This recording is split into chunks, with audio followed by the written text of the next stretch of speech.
Good morning, class. Good morning, sir.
Okay, let's begin. Today's topic is about why ATC curve is U-shaped. We already know about that. The AC curve is U-shaped. U-shaped. Whatever be the AC, either average variable cost or average total cost. AFC curve is rectangular hyperbola, but ABC and ATC are both U-shaped. The ATC is derived by the horizontal summation of AFC and the ABC. That's why AC curve or ATC curve is also U-shaped because of the nature of the ABC. Now we are going to study today about why ATC, average total cost curve, is U-shaped.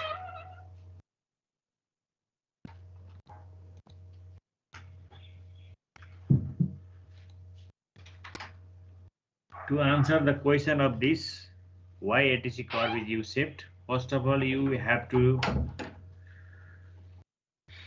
define the what is ATC.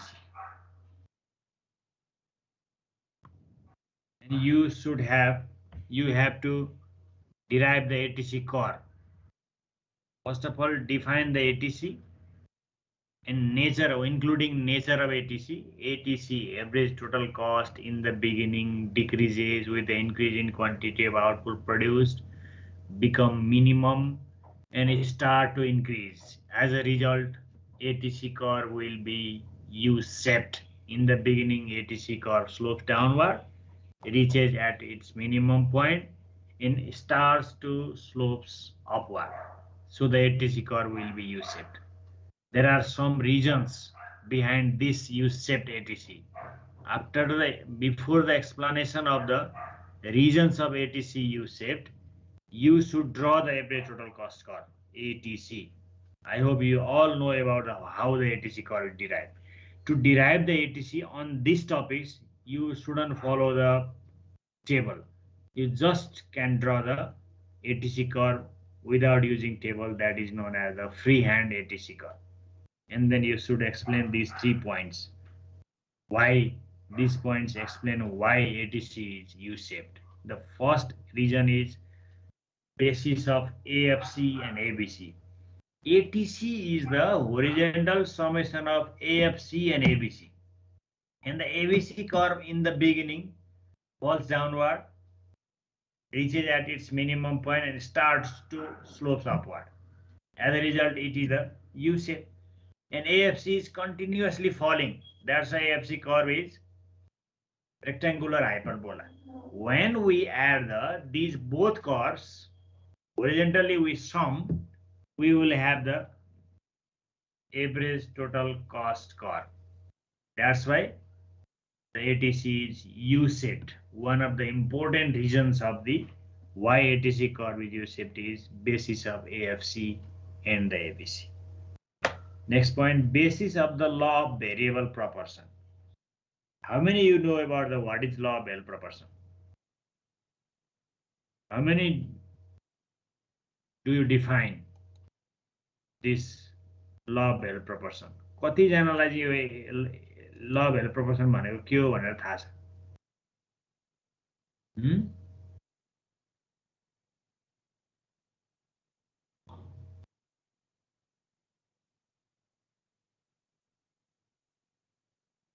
खै कोही बोल्दैन?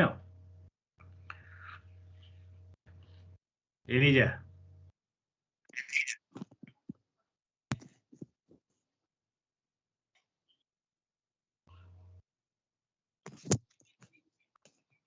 एलिजालाई सोधेको मैले what is law of variable proportion?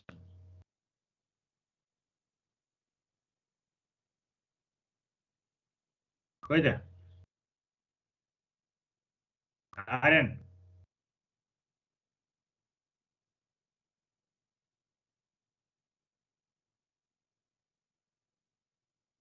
तिम्रो मैले बोलेर सुनिरहेको नि कि छैन?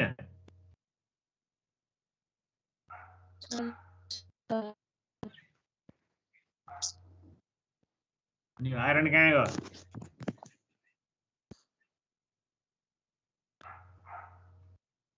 देविका सर म यही छु सर अघि ल्याग भएर सुनाइदिनु सर भक्क बोल्दै बोल्दै यस्तो भइसक्यो बोलाएको देविका भन त what is law of variable proportion?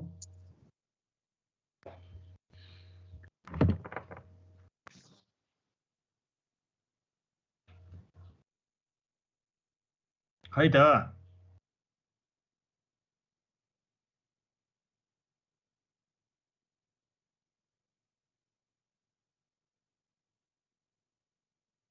श्रुति हजुर sir what is law of variable proportion? If a producer increase the unit of variable factor while keeping other factor fixed, then initially the total production increase at an increasing rate, then is increases at diminishing rate, and finally start declining. That is known as the variable proportion. Law of variable proportion. Okay, good. This is the short-run theory of production, which is based on the short-run production function on which some factors of production are say fixed and some are variable. When the variable factors input increases continuously, initially TP, AP, and MP both increases, reaches their maximum point and start to fall downward finally. This theory is known as the law of variable proportion. It explains the behavior of output when some factor inputs are fixed and some are variable.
अब यहाँनिर ल variable proportion यहाँनिर ल variable proportion जान्न पर्यो यो explain गर्ने बेलामा ल भेरिएबल प्रपोर्सन मैले अघि भनेको जस्तो सुरुमा आउटपुट इन्क्रिज हुन्छ अनि इन्क्रिजिङ रेटमा इन्क्रिज हुन्छ अनि डिक्रिजिङ रेटमा इन्क्रिज हुन्छ अनि त्यसपछि के हुन्छ स्टार्ट टु डिक्लाइन हैन टिपी नै घट्न सुरु गर्छ एमपी नेगेटिभ हुन्छ एपी कन्टिन्युअसली डिक्रिज हुन्छ अब एउटा कुरो के बुझ्नु पर्यो तिमीहरुले भने यो ल भेरिएबल प्रपोर्सन ल्याउने बित्तिकै when output increases at increasing rate per unit cost decreases. यति कुरा बुझ्नुपर्छ है. आउटपुट चाहिँ इन्क्रिजिङ रेटमा इन्क्रिज हो भने every additional unit of variable factor increase गर्दाखेरि चाहिँ एड हुने अमाउन्ट बढिरहेछ भने that means average cost is decreasing. As a result AC goes downward, becomes minimum. When the output increases at decreasing rate in the second stage, AC start to decrease. जब output चाहिँ decreasing रेटमा increase हुन थाल्छ अनि के हुन्छ भने average cost चाहिँ start to decrease. That's why AC goes up and it will be the U-shaped. Reason यसरी ल्याउनु पर्छ है. आउटपुट इन्क्रिजिङ रेटमा इन्क्रिज भयो भने हैन every additional unit of variable input add गर्दाखेरि त्यसको कन्ट्रिब्युसन आउने आउटपुट चाहिँ इन्क्रिजिङ रेटमा इन्क्रिज भइरहेछ भने जस्तो लेबर 1 2 3 4 बढ्दाखेरि एमपी त सुरुमा कति कसरी बढायो 6 8 10 हुँदै बढायो नि त. हाम्रो टेबल सम्झिने हो भने हैन. त्यो भनेको के हो भने हामीले हरेक एडिसनल लेबर इन्क्लुड एड गर्दै जाँदाखेरि उसको कन्ट्रिब्युसनबाट एड हुने टोटल प्रोडक्टको एमाउन्ट चाहिँ बढिरहेको भने त एभरेज कस्ट त घट्न थाल्छ नि त. एभरेज कस्ट जब आउटपुट इन्क्रिजिङ रेटमा इन्क्रिज हुन्छ एभरेज कस्ट चाहिँ डिक्रिज हुन थाल्छ किनभने त्यो अनुसार कस्ट त इन्क्रिज भएन नि. जुन रेटमा हामीले आउटपुट बढायौँ इनपुट थपेको कारणले गर्दा त्योभन्दा धेरै रेटमा चाहिँ हाम्रो आउटपुट बढेपछि त्यसमा लाग्ने पर युनिट खर्च है टोटल खर्च हैन टोटल कस्ट हैन पर युनिट कस्ट चाहिँ डिक्रिज हुन थाल्छ. And the average cost goes downward becomes minimum. When in the second stage output increases at decreasing rate. Law of variable प्रपोर्सनको तीनटा स्टेज छ. First stage stage of increasing return, second stage stage of decreasing return, third stage of negative return. अनि production प्रोसेसमा increasing return लाग्दाखेरि per unit cost decrease हुन्छ. That's why AC falls downward. When there is a decreasing return to returns in the production process per unit cost start to decrease. That's why AC curve starts to slope downward and it will be the U-shaped. बुझ्यो हैन? हजुर sir. अब next third नम्बरमा indivisibility of the factors. Initially, some factors are indivisible, like buildings, land, managers, machines, large equipments that cannot be divided into the different subunits in the short run. So in the beginning, when production starts and the producer continuously increase the variable inputs like labor, its full utilization will be possible and its efficiency had been enhanced. As a result, per unit cost will decrease. When it will be the minimum, and there are again that indivisibility plays a role. We cannot divide the manager into different subunits, and the management will be inefficient. The manager cannot observe all the production process in the factory, in the farm. That will create the per unit cost increase, and the ATC curve will be U-shaped.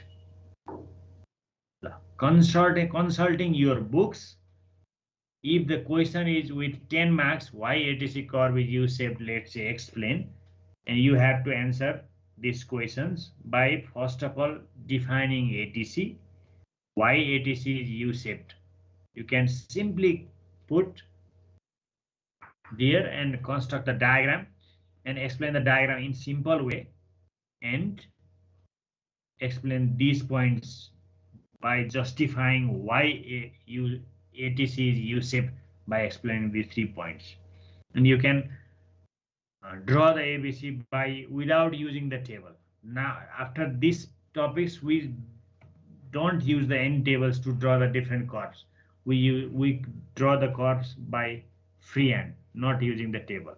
In the initially only we draw the diagram by using table, but after these topics we always draw the cost curves without using the table, especially average cost and marginal cost.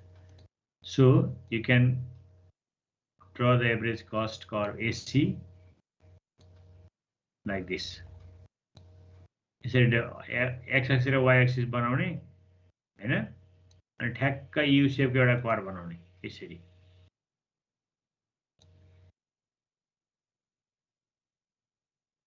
यसरी free ह्यान्डले सानो भएछ. यो AC भएको. अब हामीलाई table चाहिँदैन है. यसरी बनाउने average cost.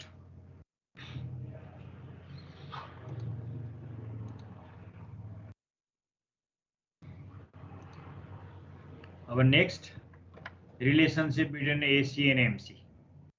To explain the relationship between, first of all, you have to define the what is AC and what is MC. अब AC र MC दुईटै तिमीलाई थाहा छ. त्यसैले मैले यहाँ धेरै एक्सप्लेन गर्नुपर्ने, रिलेसनशिप कसरी एक्सप्रेस गर्ने भन्ने कुरामा मात्रै म फोकस गर्छु है. Start from the there is close relationship between AC and MC. किन? AC and MC both are derived from the TC. दुईटै TC बाट डिराइभ हुन्छ. AC अनि यो सुरुमा के भनेको हेर त, फर्स्ट सेन्टेन्सले there is close relationship between AC and MC. अनि MC को मिनिङ दिएको छ, AC को मिनिङ दिएको छ है. MC is the change in TC resulted from the change in production of one additional unit of the output, whereas AC is total cost divided by the units of output. दुईटाको definition लेख्यो हैन. It means that both AC and MC curve are derived from TC. Thus a formula लेखिदिने. MC delta TC by Q, delta Q, AC TC by Q. And in general, both AC and MC curves are U-shaped. And AC equal to MC when AC is minimum. सँगै draw गर्नुपर्छ है अब. The relationship between AC and MC can be explained by the help of following figure. अब figure बनाउने. Figure बनाउँदा के गर्नु पर्यो? Just draw the two curves AC and MC simultaneously in a single diagram without using table. अब टेबलमा tension गर्ने नि हैन, त्यो टेबलमा कति भ्यालु थियो भनेर हेर्ने हैन, सिधै हामी फ्री ह्यान्डले यसरी ड्रा गर्छौं. यो ड्रा गर्न के गर्नु पर्यो भने यहाँ है, अब पहिला y axis र x axis ड्रा गर, अनि x axis यहाँ y लेखा, यहाँ x लेखा, यो O भयो. अब हामीले AC र MC ड्रा गर्दैछौँ भने यतापट्टि के लेख्नु पर्यो? MC एभरेज कस्ट र मार्जिनल कस्ट y एक्सिसमा मेजर गर. x एक्सिसमा के मेजर गर्नुपर्छ? आउटपुट है. अब हामीलाई अब यहाँ कति नम्बरसम्म प्लट गर्नुपर्ने थियो, y एक्सिसमा कति प्लट गर्नुपर्ने भन्ने टेन्सनै छैन. अब यो फ्री ह्यान्ड ड्रा गर्न जान्ने भएपछि एकदमै सजिलो हुन्छ. अब अस्ति चाहिँ हामीले कन्सेप्ट क्लियर गर्नु थियो, क्वेशनहरु त्यसरी न्युमेरिकल पनि आउँथ्यो, त्यो भएर हामीले के गर्यौं, त्यहाँ त टेबल युज गरे. तर अब यहाँ टेबल चाहिएन. के कुरा गर जान्नु पर्यो भने AC चाहिँ अलि मास्तिरबाट ड्रा गर्ने. यसरी हेर है, अब एभरेज कस्ट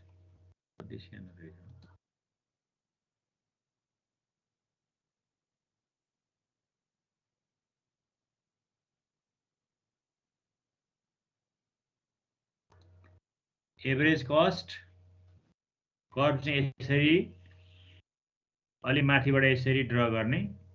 यो यु शेपमा आउनु पर्यो है. यहाँ अलिकति मेरो यहाँ मिस्टेक भयो, यो माउस चिप्लेर यहाँ बिग्रियो हैन.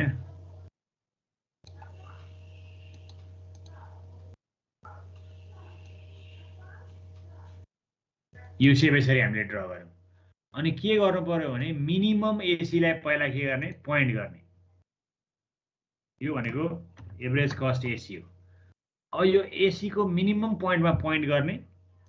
त्यो पोइन्ट हामीलाई चाहिन्छ र यो रिलेसनशिप अब हामीले नेक्स्ट च्याप्टर पढ्दाखेरि हरेक ठाउँमा प्राइस एन्ड आउटपुट डिटर्मिनेसन गर्दाखेरि यो चाहिन्छ है कुनै एउटा पोइन्ट हामीले यसरी लिउँ ल यो मिनिमम पोइन्ट लिनुपर्छ है यो मिड पोइन्ट होइन मिनिमम पोइन्ट सबभन्दा पिँधको ठाउँ लिनुपर्छ अनि अब के गर्ने यहाँबाट अलिकति तलबाट अब एमसी चाहिँ यसरी बिस्तारै स्मुथली फ्री ह्यान्डली अलि त यहीँनिर यसको मिनिमम आइसक्यो अनि यो भनेको चाहिँ के हो अब मार्जिनल कस्ट एमसी यसलाई हामी एमसी लेख्छौँ यसरी एमसी कट ड्र भयो अब सिम्पली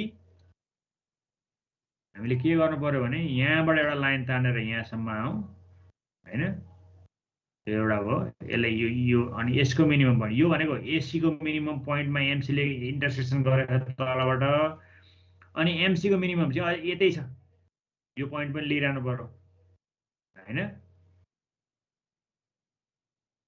यसरी अब यसलाई हामी नाम दियौँ यो सुरुकोलाई हामी यसलाई Q1 भन्दियौँ हैन आउटपुट अनि यो चाहिँ यो Q2 भयो Q1 र Q2 अनि यो कुनै नाम दियो हुन्छ यो माथि ल यसलाई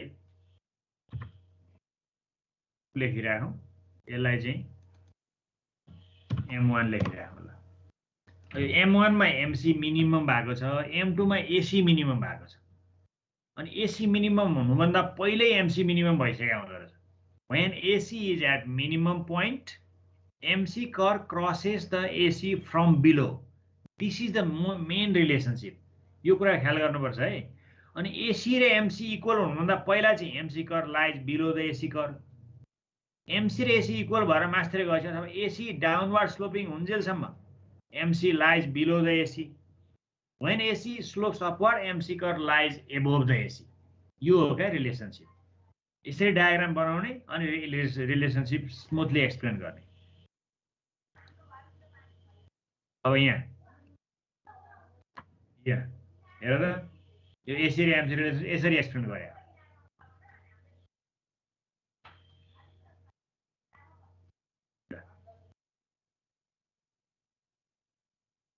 अनि यति गरिसकेपछि यो चाहिँ डायग्रामको एक्सप्लेनेसन हो यसको समराइज फर्ममा यसको रिलेसनशिप चाहिँ हामीले यहाँ देखाउने हो यसरी यो छवटा पोइन्टले देखाउँछ हेर त both AC and MC are calculated from TC both are U-shaped curves when AC is falling अघि मैले भने नि AC fall slopes downward भइरहेको बेला MC curve lie always below the AC curve and the MC falls faster than AC अर्को point when AC is rising the MC curve lies above the AC curve and the MC rises faster than AC त्यो intersection भन्दा उता राइटतिर गएपछि चाहिँ MC एकदम छिटो बढ्छ when AC is minimum the MC equals to AC अर्को when MC curve intersect minimum point of AC curve यो कुरा यो 6 नम्बरको रिलेसनशिप चाहिँ हामीलाई नेक्स्ट च्याप्टर पढ्दाखेरि हरेक ठाउँमा चाहिन्छ प्राइस एन्ड आउटपुट डिटर्मिनेसन गर्दाखेरि प्रॉफिट देखाउँदाखेरि in this way we can explain the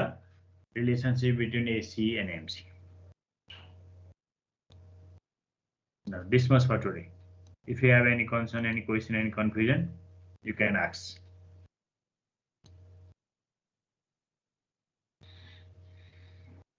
कुरो बुझ्यो कि केही सोध्न पर्ला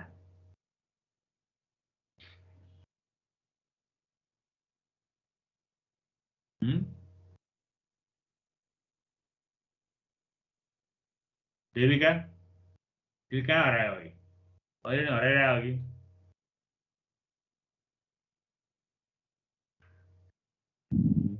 हजुर अघि कहाँ हरायो तिमी बोलाउँदाखेरि हजुर अघि बोलाउँदा तिमी हरायो नि कहाँ हरायो बोल्दै बोलेन